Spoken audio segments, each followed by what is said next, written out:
Have you ever walked away from your child yelling and thought, that's not the parent I want to be? What if discipline did not require shouting, threatening, or losing control? What if leadership at home looked more like influence rather than authority? In today's episode of Single Parent Success Stories, Marine officer and leadership expert Olaolu Ogunyemi shares how to set boundaries without building walls and how to raise strong, emotionally secure kids without becoming the drill sergeant parent. If you ever struggle with anger, guilt, or feeling unheard at home, stay until the end because the mindset shift he shares could completely change how you lead your family. Welcome to Single Parent Success Stories, a podcast designed to inspire single parents. Here you'll find resources from self-care to finances to parenting and everything in between. Discover what it takes to thrive. Let the stories inspire you to what is possible.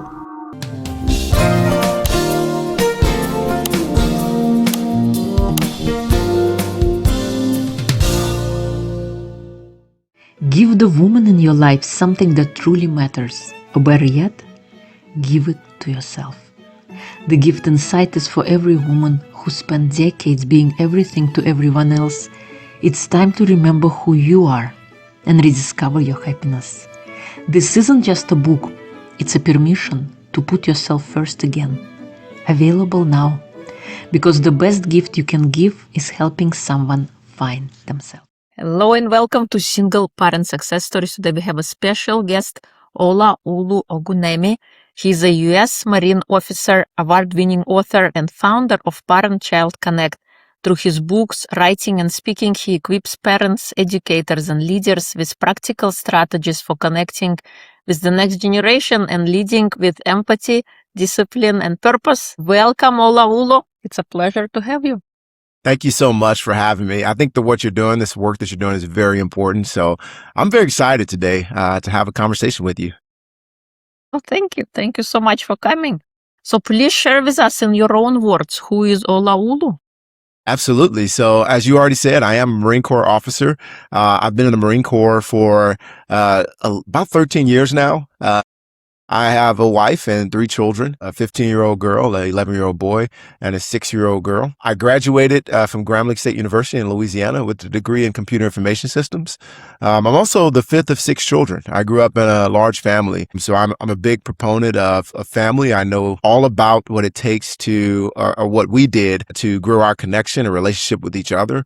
And that relationship I have with my siblings still extends to this day and helped me with my own children. I'm sure we'll get an opportunity to talk a little bit about that. I enjoy working out. I love reading and writing, and that's where my platform comes from. Parent-Child Connect is all about connecting parents, teachers, mentors, sitting down with children and connecting with them at their level and getting to know them and understand the things that they struggle with. So again, just very excited to have an opportunity to talk to you and look forward to it. Awesome. Thank you so much. What makes you happy? What makes me happy? What makes me happy is having the ability to see people learn and be inspired to go achieve their dreams. That really brings me happiness. I love seeing when the light bulb moment goes off, when I'm talking to somebody and I help them get to where they want to go. And really, I'm just really telling them things that they already knew and just helping them validate the things they knew about themselves. That truly makes me happy. That's my passion. And you'll see that through my Parent-Child Connect brand. It's just, I'm passionate about helping people achieve their purpose. Awesome. Cool. How did, the Parent Connect came about? What inspired you to start? That's a great question. That's a great question. So a couple of things. Number one, I personally want to learn how to connect with my children. So I grew up in a household, like I said, of 6 children. My 2 older sisters are 14 and 12 years older than me, so they were always like mentors to me. But then there's 4 boys, and we were, the 3 older ones are 2 years apart, and then my little brother's 5 years. And so the only kind of relationship we built growing up was just like rams just battering each other, constantly going at it and just trying to, compete and get better and better. That's just how we got together, and that's how we loved. But we still loved each other. We still did all those things. So fast forward, I'll tell you this, my oldest is 15 But I had her and graduated college and was married at the age of 22. She was a 3-year-old and I was married and I was 22 years old, which means I knew absolutely nothing about raising children. Although I thought I knew a little bit, I knew nothing. And so I was trying to figure out, okay, now how do I connect with my child? I can't do it like I do with my brothers. I can't just go run and yell and fight her, and that's not going to work. And I was like, well, I got to figure out something. And so over time, I started trying to like create special moments. And the way my mom did it with me is she sat down and read with us. And so I was like, well, I would just love reading with them. And that's where my book series started. I decided I wanted to sit down with my children and create stories with them. And so I was like, well, why don't I create my own story? I grew up with Dr. Seuss and Marilyn Sapp, phenomenal authors. I have their books on my shelf right now. But I was like, why don't I try to create my own? So I created my first book. It's called Crow from the Shadow, for me and my children to sit down. But then I started thinking, I was like, well, there's other guys out there and other parents out there who are probably 22 years old and maybe they have a 3-year-old and they're thinking the same thing as me. So I'm like, okay, well, let me see if I can get that to them. And so that's why I started my Parent-Child Connect series. The idea is that we sit down with children and help guide them through situations that they're going through. Because what I realize is that as children, you have to have that adult in your life. I think sometimes we think that the influence that we have on, we want them to figure out life for themselves. But we forget that there's other influences out there that are helping them figure out life. And in my hometown, which is the second reason I wanted to start Parent-Child Connect, there were a lot of single mothers out there. And unfortunately, there were a lot of fathers that were in prison. And some of my friends, my best friends that I grew up with, their fathers were nowhere to be found. And then they ended up in the same cycle. And the mothers, God bless them, they were working as hard as they could, just trying to provide for their family. They're working job after job, and they're doing all these things to make ends meet.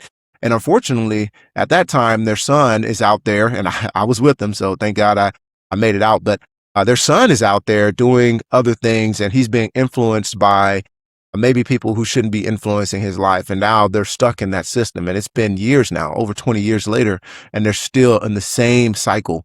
And so that was another reason I started. I just wanted to encourage not just parents, but community leaders, so mentors, caregivers, coaches, everybody, encourage them to sit down with a child. And it could start with just reading a book. And that can go to extending lifelong lessons with them. But really what it's all about is establishing connections with them and then moving on from there. So it's a long way of me answering. That's how I started Parent-Child Connect. So your own personal journey kind of led you into that. And wow, a 22-year-old and a 3.5-year-old child. Yeah. I know children don't come with instruction manuals. You could read gazillion of books, but when kind of in real life, when something happens, it's not like the book says. No, you gotta learn on the job. 100%. So what was one unexpected thing that you realized after having your own kids? Yeah, so the first thing that I realized is that the way I grew up and the way that people communicated with me wasn't going to work with my children. Every child is different. Like you said, there's no manual. But even if we tried to create a manual, you would have to have like millions and billions of manuals out there because every single child is different. And I didn't realize that until I think she was probably 4. She did something that I just told her not to do, and I raised my voice like I would. I was very stern. And so I said, don't do that. I recognized is that she broke down. She started crying. And I was like, oh, wait, this isn't like hey, I'm sorry, I got in trouble cry. It wasn't like, I understand where you're coming from cry. No, it was a cry because she felt broken. She felt that I had now broken that connection that we had. And I said, oh, that's not the way I can lead her. That's not going to work for her. And so what that helped me understand is that every child is different and we have to approach every child differently. That doesn't mean that we can't try some different things. As parents, that's the beauty of being a parent and a loving parent at that. It's because children give us grace. A lot of time, we're going to make a lot of mistakes. They make a lot of mistakes and we do too. But the cool thing is they give us so much grace. So I think that's really those two things. So the fact that children are so much different than each other and they're much different from me, although we're all in the same household, we all came from the same bloodline, completely different. And then the second thing, I was surprised at how easily children give us grace and say, you know what, every day it's like a new adventure for them. And we're still thinking about the mistake we made yesterday, but they've already moved on. So I think we should move on too. Yes, children have this amazing ability to be right here, right now. They're not worried about bills to pay, future events that are going to take place, or things that happened yesterday. They're right here, right now, and we have something to learn from them, I believe, because we are in this constant pursuit. We're always comparing what we should have done, where we should have been, and we miss out on the most important thing, which is being present. That's right great. here, That's right good. now, because you are right there with all your body. You're not here, and you're thinking from over there. No, you're absolutely right. What do you think is one of the most important traits to instill in a child? I would say the most important trait is empathy. I would say helping them to understand other people is probably the best thing that we could do.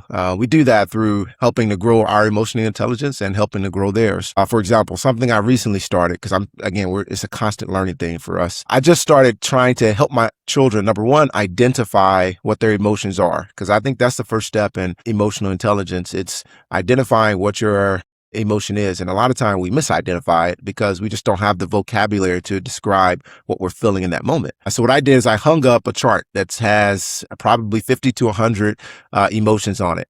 And I asked my children this question when they come home or when we're walking throughout the day is like, how do you feel about that? How did you feel about school today? It used to be, hey, how was school? Good. Okay, cool. Yeah. And I may ask a follow-on question is, what's your favorite part? And they say recess or lunch, and then we move on about our day.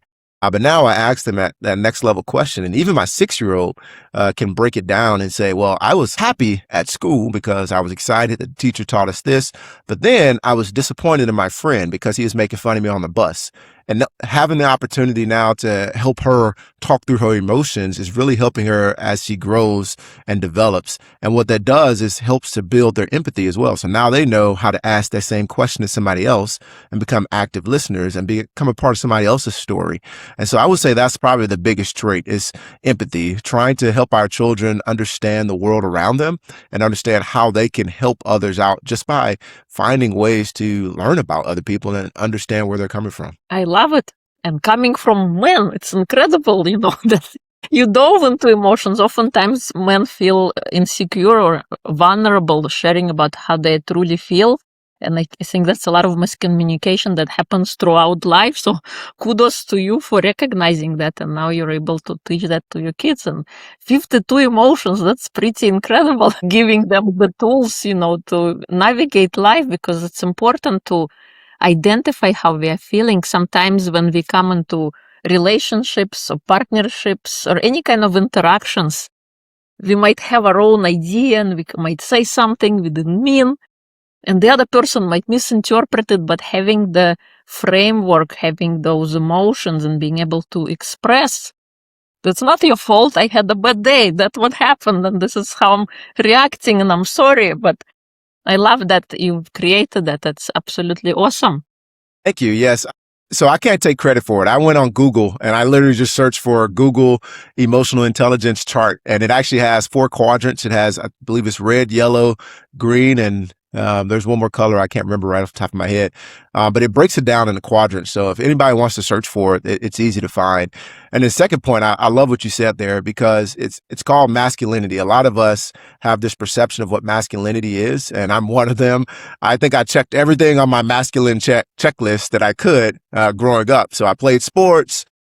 Joined the Marine Corps only because I felt like the Marine Corps was the best. That's what everybody was saying. So I chose the hardest and best. And I did all these things on this checklist because I wanted to prove that I am a man. But then I realized that perception of masculinity was just doing nothing but harming myself, first of all. And then it was teaching that my children this crazy perception of what masculine is. So I had to learn myself. And actually I put that it's a free downloadable guide. It's called the 3-Day Mental Health Journal. It's actually called Major Pain Edition because I think it's funny. Major Pain obviously was one who had to learn a little bit about empathy, but he was probably what we would consider masculine by today's standards. And so I created that guide to help people work through mental health, specifically with their children. And I really created for men, with men in mind, because we just had so many ideas of what masculinity is, how men don't cry and how men don't show emotions or affection. That's all the mom's job and all those things. And I can tell you with confidence that we have to stop that because it's not healthy for us and it's not healthy for our children. Thank you for bringing that up. Totally. Thank you. Who did you want to be when you were growing up? Did you always want to be a Marine, or you had some other ideas in mind? Yeah, that's a great question. So I actually wanted to be a running back in the NFL. I wanted to play football my entire life professionally. When I realized that wasn't going to happen because I was not necessarily the biggest one on the field, I decided that I'll transition. I did want to be a Marine. I will say that I was discouraged from being a Marine because of some of the stigmas that come with being in the military in general, especially in the Marine Corps. So I was discouraged from doing it. I was told that I should just go to school, focus on that, and that military service is a last resort, and that's what people were telling me. And so I actually put that dream to bed for a while until about my sophomore year in college. When I was sitting there by myself in my room, actually I think it may have been my junior year. I was just sitting there, and I was like, well, who's going to stop you from joining? And at that point, when I realized nobody could stop me, I decided to go ahead and pursue it. And so, that I would say that originally I wanted to be in the NFL. Then I took over. I wanted to be a CEO of a corporation, which I still haven't let go of that dream. And then I said, okay, well, I want to go ahead and pursue my dream of becoming a Marine that I actually said I wasn't going to do anymore. Nice. And who is to say? It's never too late. You still look pretty young. You can still do NFL. You can still play football. Well, hopefully. What is your superpower if you had to pick one? My superpower, I would say it is making people smile. Because that is something I enjoy doing. I love seeing people smile. I love seeing people protrude real joy. So I would say my superpower is just getting around people and helping them have fun and smile. And I would say that leads to being able to build a team. That's probably one of my strengths. I have the ability to build teams, but it's only because I walk in the room and I try to make myself the most awkward person in the room to get rid of all the other things that may be there. So I would say that's my superpower, just being myself and helping people smile. Beautiful, awesome superpower to have. You can lift your spirits up and you can lift other people's spirits up by making them smile. Absolutely. So awesome. How you call it? When we talked previously, you said that leadership starts at home. Why do the skills that you use to build teams in the military and workplace apply equally to raising confident, resilient kids? So I would say I'll start with some of the things that you learn in the military. So you learn structure. You learn how to create some kind of a calendar or some kind of mechanism that allows you to repeat success over and over, or have habits that lead to success. And that's one of the biggest things that I've learned in the military that I brought to my home. So I use a calendar. My wife and I share a calendar because otherwise I don't know how we could stay on the same page. But it's not necessarily just for that. I use a calendar because it keeps me structured. So that way I can dedicate time to the people who matter and the things that matter. So if I say that I'm going to do a podcast or I'm going to go out or something like that, I'm going to schedule that time to make sure that I have that uninterrupted time to do the things that I need to do. But then I'm going to go back and look at the calendar and say, okay, I have this time to this time, and I'm going to dedicate my full focus to my family. And those are the kind of things that's just one of many things that you're able to take from the military and apply to the home. And there's just the idea that really when we're in the workplace, we're working for the bottom line. We know that if we don't do our best, then we're going to probably get fired or get moved around or get demoted. Or we won't get promoted. We know that these things are going to exist. Whereas in a household, sometimes we don't necessarily take it as seriously. We don't necessarily look at ourselves as leaders at times because it's like, well, it's my kids. Benefit though, because your kids get to see the authentic you. There's a lot of times we have to go out and almost have to put on this mask at times. But it's just great to be able to continue to refine yourself to where now you're sitting at home with your children and leading them in an authentic way, and you're actually making progress. You're actually leading them and doing a great job. And so I would say that's one of the biggest things, using the home as a test bed, if you will, for things that you can do in the office. For example, I've already talked about ways that we can raise emotional intelligence. Well, that's the same thing. Once I do it in my family and figure out, okay, here's how I can refine that, here's how I can grow, I can take that directly to my office and do the same. And there's one more example I'll use, and I actually got this from Simon Sinek. I was just reading and listening to some of his material recently, and he talked about at home, if your child did something, you don't walk in their room and say, you know what, I think we've had enough, you're fired. As much as sometimes we probably want to, we can't do that, guys, okay?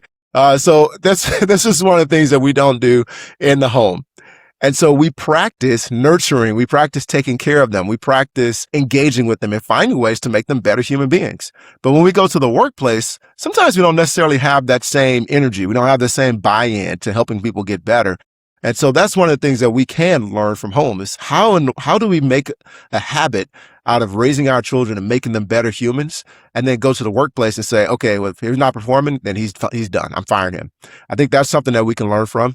We can apply and say, hey, you know what? If I can nurture my child, I can go to work and nurture somebody and make them better as well. So those are just a few examples of ways that leadership at home also applies in the workplace. Yeah, you're so right. And at home, kids are always watching you, not necessarily what you say, but what you do. The little copycats, and sometimes you might not realize what you've said or did, and then you see your kid do the same thing. Mm-hmm.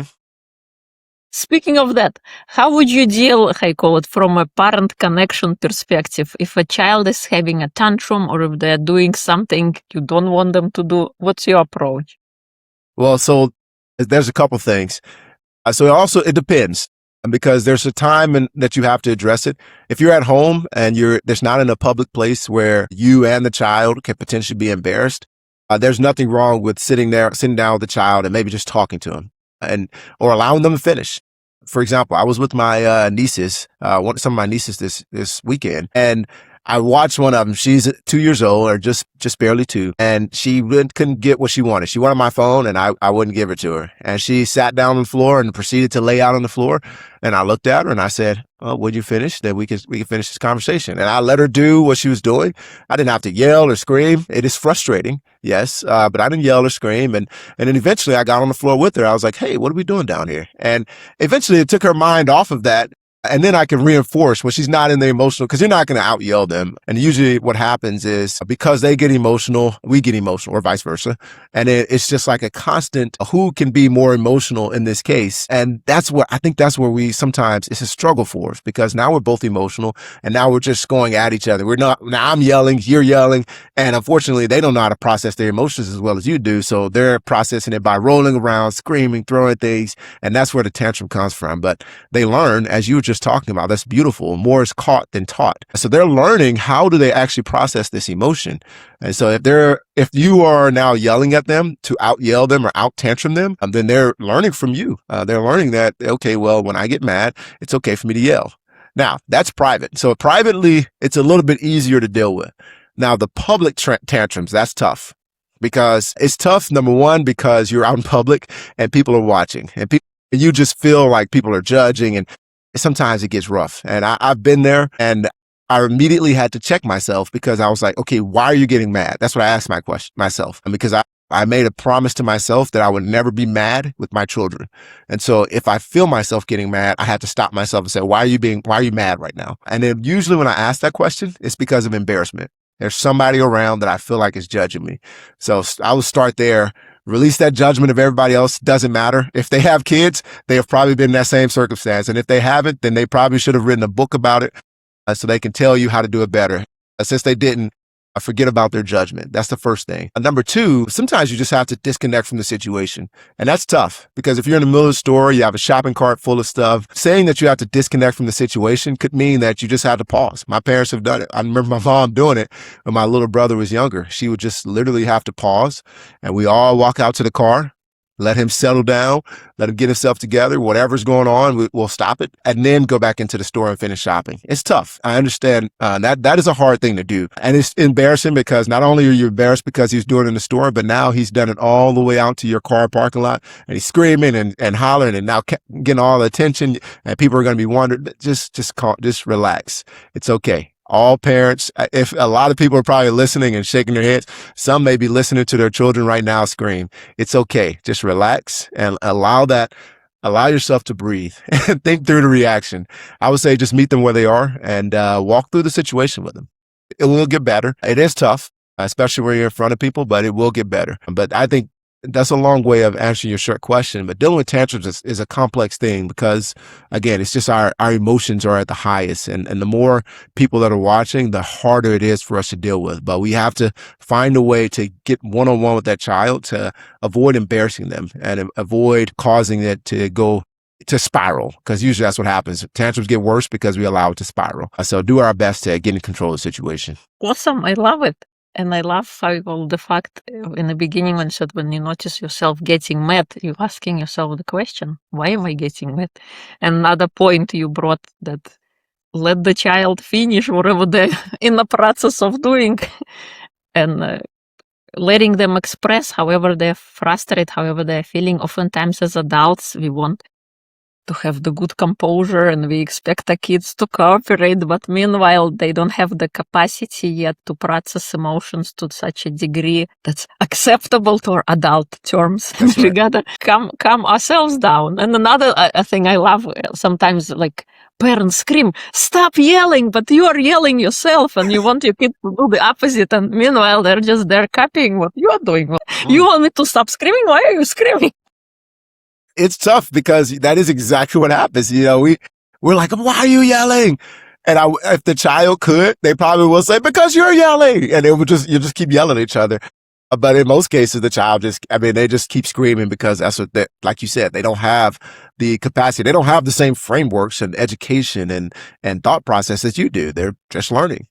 But again, if you start yelling, and you start responding negatively, they're learning now, okay, this is how you process emotions. And believe it or not, people don't think about this, but the formative years are really a thing. 1 to 5, 1 to 6 years old, those are still your formative years. So if you're teaching them that you process emotions by yelling and screaming and throwing things and grabbing people and all these other things, then you're probably teaching them that's how they're supposed to communicate and that's how they're supposed to work through emotions. And that's not necessarily the things that we want to teach them and how they're supposed to deal with emotions in context. So great point. Thank you. What would you say to parents who want to connect with their children?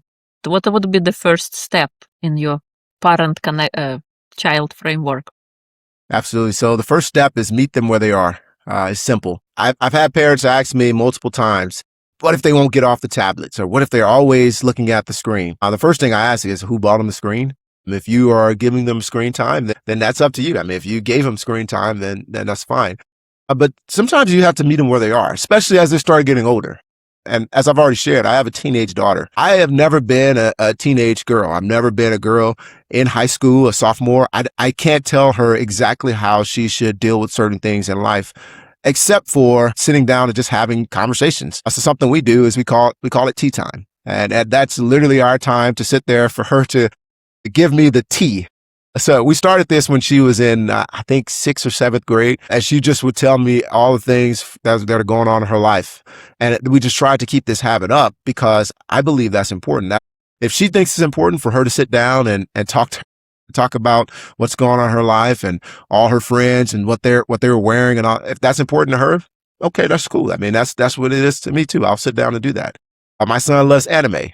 If that's important to him, then why not watch anime with him sometimes and enjoy the moment? My youngest daughter, I've watched more episodes of Bluey than I like to admit, but she likes Bluey. And so I've sat down and watched Bluey with her. And that's just examples, but find ways to sit down with your children and engage in the things they enjoy. And then you could maybe pivot and say, okay, let's go try this out.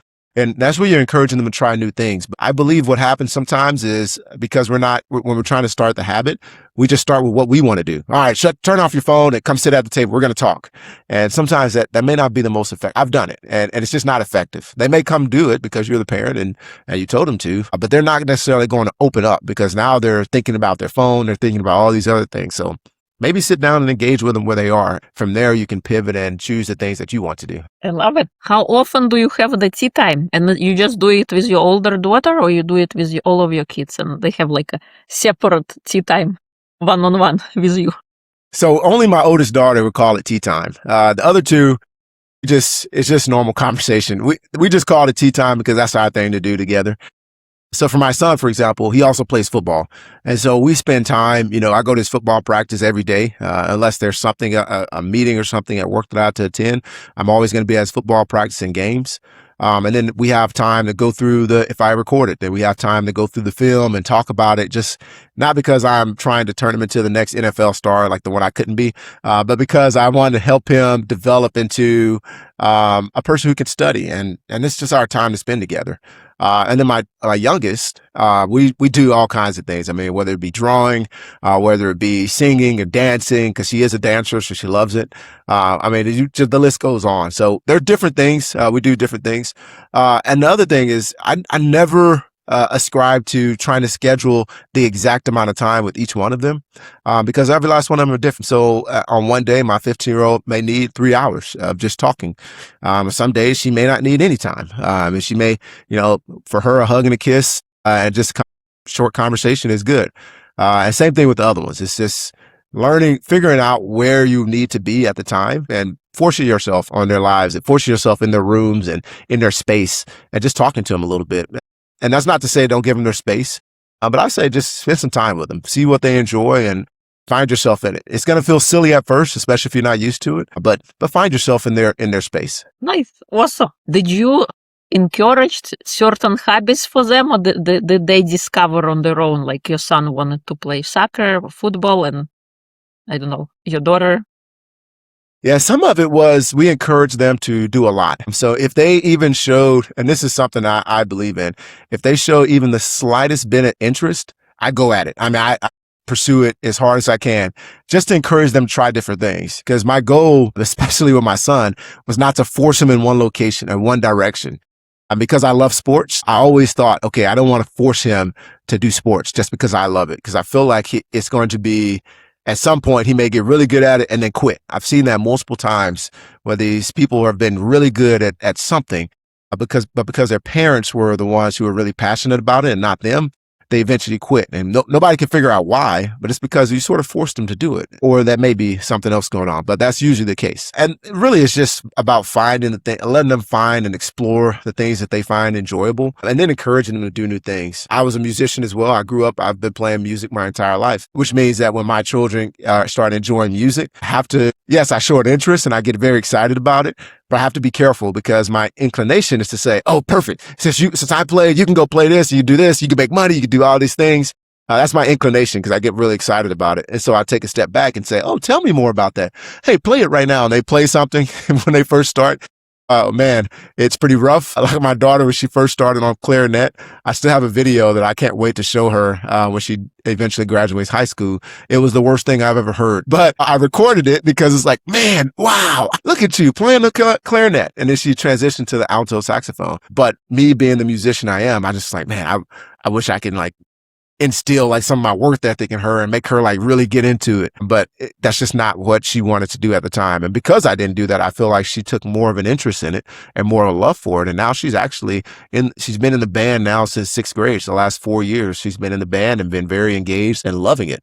And I'm pretty sure I would have chased her away if I were a little bit more aggressive about it. So I would say, to answer your question, just explore, allow them to explore. And once they identify that thing that they enjoy, support it. Support it. If it's not the thing they enjoy, at least have them follow through. That's part of being resilient, is having them follow through and honor their commitments. But if they're in something, support it as much as you can. Cool. What happens if they want to quit? Do you make them finish the year at least, or do you kind of see how they? Yeah, I make them finish the year. And only because there's a couple of lessons I'm teaching them. Number one is commitment. That's one of the traits that I truly believe in. I believe that a lot of adults are starting to lose that ability to honor the things they say they're going to do. And so I'm trying to teach them commitment. Hey, if you said you're going to do this, people are relying upon you, unless there's something that, it truly is causing you harm, which case I would probably be way more involved. Or if there's something else going on that I need to know, it's causing you physical pain or something of that nature. No, you're going to finish at least the season. After that, I encouraged them. I told them they will participate in some kind of extracurricular activity. So I didn't limit it to their band or their sports or whatever. I just told them, here, you have to participate in something. And that's that's actually research backed. Children who participate in extracurricular activities, and especially at their school, tend to do better in school. And they tend to feel more included in their environment because they are more included in their environment. They're actually giving back to the school in a certain way. They're part of a team, or they're a part of what the school is offering. So I've always told them they have to do some form of extracurricular, but it's their choice what they want to do. For example, my son also does Battle of the Books. It's something I had never heard of growing up. I don't know if we had it growing up, but I had never heard of it. So he's been doing it and he loves it. He's done it for the last 2 years and he's going to try out for the team now that we've moved. So it's all about just saying that, hey, if you start it, you're going to finish it. And it's okay that if you don't like it by the end of it, but at a minimum, you're going to finish that season. And that way you can say, okay, I truly did not like this. I tried it for a season. And more importantly, I honored my commitment and said, okay, I don't like it, but at least I followed through on what I started. And that lesson, following through on what you started, I think is more important than, quitting and starting and quitting, because I think it teaches them that, yeah, you can commit to something and you can achieve something if you stick with it. Thank you. I love it. My son was doing ballet. And it was out of his own, because before I think he learned how to walk, he was dancing, he loved music.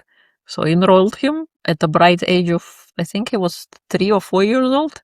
He did it for 4 years and then he said, it's time for me to retire. I already did my duty. Meanwhile, he's so amazing at it and he did great. He tells me he's miserable there, but the teachers say it's amazing. He has so much fun. I let him stop, but I would love for him to do it, but he doesn't.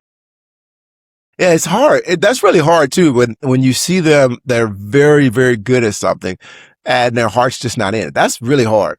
I mean, again, there's no manual for this stuff. So we're just figuring out, it's like, how do you actually work with that child? And what is it that's making them miserable? Those are the questions that I started asking, trying to teach myself in my own life. I started asking 5 whys. That's a technique I've always used. And I try to do that with my children. It wouldn't be effective if you just say why, because they're probably just say because I don't want to. And if you say why again, because I don't want to. But maybe asking more in-depth questions and say, hey, what's caused you to not want to do it? And they say, because I don't want to. Okay, cool. Yeah. Tell me about your friends at ballet, or tell me about your teacher, and try to explore, get in their heads and understand in context what their decision is. Because I've seen it, and growing up, there's things that I want. Boy Scouts, for example. Boy Scouts, phenomenal organization for me. We learned a lot. I mean, there's just all the skills that they teach you is amazing, but I didn't want to do it. And if my parents wanted to dig into it and ask why, it was simply because I was being made fun of for doing it. It wasn't because it wasn't cool. It wasn't because I wasn't interested in it. It was because I was being made fun of. And so asking those questions, you may identify something else that you may potentially be able to help out with and continue to guide them along that way. So not necessarily for you, but that's just for parents in general, things that I learned as a parent myself. You're so right. I heard of a 7 why exercise, not just for children, but for adults. Whenever we do something, to get down to the root cause and having that strong why, not the surface level, but the bottom level, because that's what can keep us looking forward when we experience challenges in life, to focus on that meaningful core piece of the problem, or why we started in the first place. Exactly right. What kind of advice can you share for single parents? I know Yes. you are not a single parent, but based on your experience as a Marine, based on your experiences growing up in 6, we were one of 6. Yeah, so I will first start by telling you, for a single parent, first of all, I admire you. 'Cause there's a lot. My sister raised 5 children as a single parent, and I just see them as just immaculate. And I look at them as superheroes because I have no idea how you do it. So I want to first say that you are already a phenomenal human being. You're doing things that people that I know as a parent myself, I know it is hard to do in a 2-parent home. So the things that you're doing are amazing. So first of all, thank you for what you do. That's the first bit of advice I have. Just know that you are amazing. And the second thing I would say is the tips remain the same when it comes to connecting with your child and doing your best to find those moments. But when you're in a single parent home, and as this is how I've talked to people, I actually did some research into this because I wanted to learn more how I could support single home families, excuse me. And so one of the things that we identified is that you have to have a community. That community becomes extremely important in a single parent home because you want to be involved, but it's only one person. When it's 2 people, it's hard. But when it's one person, it's impossible to be everywhere at once. And so you have to have that community, and you have to communicate with your children even more. So if you can't be at an event, you have to tell them, okay, I can't be at this event because I have to be at work, or because I have to do this, or because I'm tired and I need to rest. And that's okay. You have to teach your children to expect that boundary and understand why. But in the best case scenario, you have somebody, a coach or somebody who you can rely upon, or a friend, neighbor, who can actually fill in for you when you're not able to be around. I would say that as a service member, a lot of time our military spouses end up doing single parenting for months, years at a time, while we're gone. For example, I was gone between 2022 and 2025. I think I was gone more than I was at home. I did 2 deployments at that time, and I had multiple conferences and trips around to different areas. And so my wife was here. But one thing that, as we were talking about it, that she built such a strong community of others, specifically other military spouses who were going through the same thing, to where they're saying, okay, well, how about this? And this is just one example. We'll cook on Mondays and Tuesdays. We'll cook on Wednesdays and Thursdays. And on Fridays, we'll buy pizza. And that kind of thing, just starting to get that habit, having those people in your community help out a lot. And so I would say build your community and don't be afraid. I know sometimes the world is scary, but there are people out there, really, really good people out there. Of course, there's evil people out there, but there are really good people out there who would want nothing more than to help raise your child and help bring them up in the way that you, as a parent, as a director, are telling them they should be brought up. So again, I just have to commend single parents. Those listening, I commend you. The fact that you're even listening to this tells me that you're doing everything you can to get better, even in your circumstance. You got all my praise and support. I think you're amazing. Thank you. Thank you. And you're so right. They say it takes a village to raise a child. It also takes a village in any endeavor, in any project in life. And when you're a single parent or when you're doing something, it's awesome to have community of people who can support you, who can lift you up, who can see more in you than you see in yourself, so that on the bad days you remember who you are. Yeah. What is one non-negotiable for you in your day-to-day life? One non-negotiable. I have to focus on my physical, mental, emotional, spiritual health first thing in the morning. Non-negotiable. That's a boundary I set up. Now, for me, I get up early enough in the morning to where it doesn't really impact my family. And I'm not saying everybody should do this because I know it's tough, but I get up at 4 o'clock in the morning every day. But that is a non-negotiable for me because I get up to focus on my devotion and meditation. I get up and read a book. I exercise. I do all those things first thing in the day to set the tone for my day. So that way, no matter what happens throughout the day, I used to try to do it at least one time in the morning or in the evenings. And I kept missing those times to myself to build up my own physical, mental, emotional, and spiritual health. And the problem was that once I did that, I started to deplete and I didn't have anything to give my children or my family or my workplace or anybody. I had nothing to give them because I never built myself up. So my non-negotiable is to focus on myself. And a lot of people think that's selfish, but I think that it would be selfish to do otherwise. It would be selfish to try to give yourself to others when you haven't taken time to build yourself up. So a non-negotiable is to build up myself first thing in the morning to set the tone for the day. I love it. I am the same way. I love watching sunrises and making sure I'm operating on full efficiency as opposed to half. Yeah, well, you'd be surprised. I mean, there's so many successful people. That's a habit that they have. Every person I've talked to that's achieved some level of success, they've said the same thing. They have a habit of going out and thinking and walking, enjoying the sunset or sunrise. That's been their daily habit forever. So it's not something I made up. It's something I actually learned from other people who've been doing this for a long time. Thank you. Thank you. Was there any book you read that kind of helped transform your life or something memorable that you want to recommend to others? So many books. I would say probably the one I enjoyed the most that had a very transformative effect is called Atomic Habits. James Clear, he wrote that book and it's a phenomenal book. I think the way that he structured it, the way he talked about associating the physical with the neurological, when you finish a task, getting up, closing the door, saying I'm done, things of that nature. Atomic Habits is one. I would say the other one specific for parenting is called Hold On to Your Kids by Dr. Gabor Mate. I think that's a phenomenal read. And if every parent can at least try to read it or try to read some of it, I think that's one I recommend for your bookshelf. It talks about connecting with our children or allowing them to connect with other things. And once they connect, they're going to get influenced. This is basically what I was talking about earlier. They will be influenced by something or someone. So they recommend in their book that someone is you. And you sit down with your children, connect, and you mentor them without allowing some other influence that you don't necessarily have control over. So I would say Atomic Habits and Hold On to Your Kids are the two books I recommend. Awesome. I love it. I've read Atomic Habits. I have not read the other one. I'll put it on my bookshelf. Yeah, if I had to say a third one, it would be Daring Greatly by Brene Brown. That's another phenomenal one.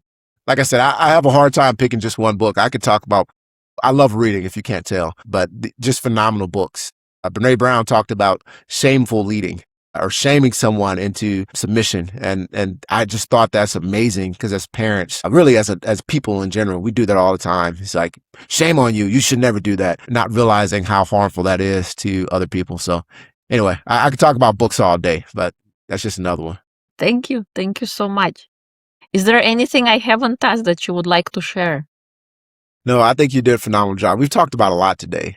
And I really appreciate the opportunity. If nothing else, if people don't remember anything else, I would say just keep it simple. Just try to do something with your children to establish a connection. That connection is just as simple as you want it to be, or as complex if you want it. If you want it to be something that's like a scavenger hunt or something like that's fine. But it could be just a simple ride to the store and a conversation. It starts with just talking. So just keep it simple, stay encouraged. And again, this is a great conversation. Thank you so much. Thank you. If people would like to connect and learn more about you, where would they go?